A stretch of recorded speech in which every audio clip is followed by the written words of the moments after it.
We're getting down to the business end of the World Cup. We're now left with 32 teams left from the 48 teams that started. This is my preview and my prediction for the last 32 round of 32 games of the FIFA World Cup. My name is Mons, and this is All Ball with Mons. Thanks for tuning in. Thanks for joining. And before I get started, please make sure you hit on the subscribe button. Thank you very much. So let me just get started here. Like I said, we're down to the last 32 teams of the World Cup. This is the round of 32 playoff games. Finally, the group stages games are done.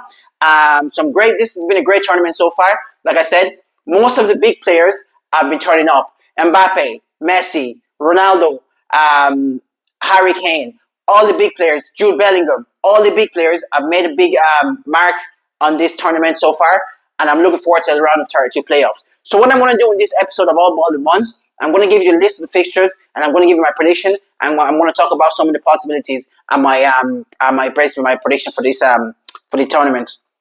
So, like I said, from 48 teams, we're down to last 32.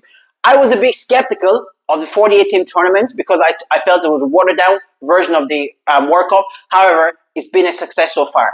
So far, obviously, we've had a lot more teams in it. However, I'm going to go through this the continental qualification so far from the teams. So, the Asian teams, 2 out of 9 teams qualified for the next round from the Asian section.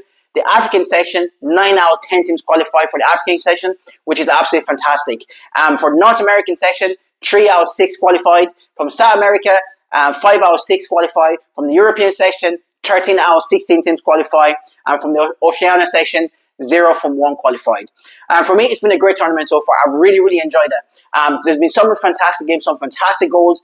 And like I said, all the big players have been turning up. Messi, Ronaldo, Jude Bellingham, Harry Kane, Mbappe, they've all been turning up, and it's been a fantastic tournament so far. So I'm going to give a list of the fixtures there. So we got Germany versus Paraguay. I'm going for Germany winning this one. We got my favorite team of this tournament, France versus Sweden. Of course, I'm going for France winning this one. We got South Africa versus Canada. I was a bit torn on this one because I think the Canadian team are very good. However, I do feel South Africa is a pretty decent team as well. I went for Canada. Holland versus Morocco. Interesting tie. I went for Morocco in this one. I feel this is going to be a very interesting game because I think it'll go either way. But I do fancy Morocco in this one. We have Portugal versus Croatia. I'm going for Portugal, of course. Like I said to Cristiano Ronaldo. Finish the story, Cristiano Ronaldo. Had a poor game last night. However, I do feel in this game against Croatia, it's going to have more chances because the Croatian team aren't very good defensively. And I feel Portugal are going to create more chances. And also, please, Vitinha, you have to learn how to pass the ball forward. I know you love your 98% pass completion, pass the ball sideways, but honestly, that's going to get you nowhere. This tournament is making me realize that Vitinha could just be a system player for PSG, in my opinion. Like I said, this tournament is making me realize that Vitinha could just be a system player for PSG. I'm going to delve more into that in a few minutes. We have Spain versus Austria. I'm going for Spain winning this one. We have USA versus Bosnia. I'm going for USA winning this one, but I think Bosnia is going to put it up to them. And I think the USA, the commentary from the USA journalists, the pundits, are very disrespectful towards Bosnia, in my opinion. I heard one of the pundits or the journalists said, "Oh, Bosnia shouldn't even bother turning up. That USA is going to whack them." I pray Bosnia actually beat USA in this one. We have Belgium versus Senegal. Fantastic tie. This is one of my favorite ties of the round. I want to see the African team go through. I'm going to pick Senegal in this one to go through. I think Senegal played to their best and Belgium played to their best. I think Senegal are going to beat them, in my opinion. We've got Brazil versus Japan. I'm going for Brazil winning this one. I think it's going pretty straightforward. We've got Ivory Coast versus Norway. Another fantastic tie. I'm going for Ivory Coast in this one. I believe Ivory Coast are actually the better team, and I think they're going to get the best out of Norway in this one, in my opinion. It's going to be a fantastic tie. Haaland is going to be superb. I think Haaland's going to be superb, but I think this game is going to see Yan Diamonde, we're going to see Ahmad, and we're also going to see Nicolas Pepe all show out in this game, in my opinion. Mexico versus Ecuador. My dark horse is Ecuador. They made it through to the knockout, to the last 32. Absolutely fantastic. The celebration after was brilliant to see from the Ecuadorians. And this is a passion. You don't get this anywhere else by the World Cup. We're talking about the highest of highs, the highest level of tournament football, the highest level of football, in my opinion. And that is the World Cup. And the passion you saw from the Ecuadorians when the final whistle, when they beat Germany in the last group game, was absolutely brilliant to see. I love seeing that passion, especially from South Americans. They're very passionate about their football. And then we got England versus Democratic Republic of Congo. I'm picking England in this one. I think it's going to be too strong for Congo. But Congo has been absolutely fantastic in this one. It was great to see them come back from 1-0 down last night to get a victory, to send them through to the last 32. I hope they go through because I don't. This England team are very, very poor. Coming into the tournament, Jude Bellingham got absolutely killed by the English media, and somehow he's been the one saving them. So far, he's got 2 man of the match performances. He was absolutely brilliant last night against Panama. Brilliant, brilliant player. And I was one of his biggest critics coming into this tournament because I felt he's been poor for Madrid.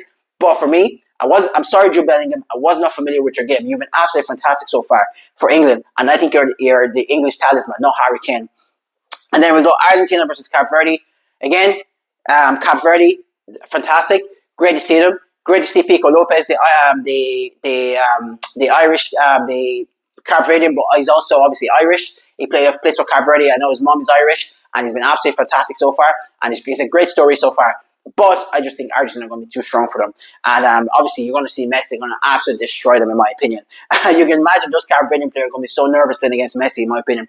We've got Australia versus Egypt. This is another chance for another African team to get through. And I feel Egypt are going to beat Australia in this one, in my opinion. It's going to be a slow, lethargic game, but I think Egypt are going to get the best out of them, in my opinion. And then we've got Switzerland versus Algeria. I don't rate Algeria whatsoever, but then they had a fantastic game last night against Austria, which they had to get a result, and which they did, and now they're through, and they're playing Switzerland. However, Switzerland are a very, very well-drilled team. We obviously have Granit Xhaka, and you have the new guy, the 18-year-old, I think Mozambi. He's been absolutely fantastic for Switzerland, and he's also playing his football in Switzerland. I think after this tournament, you're going to see someone buying him in one of the top 5, top 6 leagues in the world, in Europe, in my opinion. And then last but not least, we've got Colombian versus Ghana. I only see this going one way. I only see the Colombian being the Ghanaians, in my opinion. I think Ghanaians are very, very boring. They're not very good. They got very, very lucky in the group stages with the type of football they play, sitting 10 men behind the ball and hoping to get a break. And obviously, it worked for them. No issue that it worked. But however, I think the Colombians, they're going to play right to Colombian hand because Colombians have really, really fast attackers and really good passers of the ball, and they're going to break the Ghanaians down. And obviously, after this round, it's going to be some interesting game in the next round as well. If the favorite, next round, we could get Germany versus France game. We could get that in the quarterfinal. That would be fantastic. We could get Portugal versus Spain game. That would also be fantastic. Thank you for tuning in. I appreciate all the support. Please, please, please make sure you hit the subscribe button. Thank you very much. Peace out.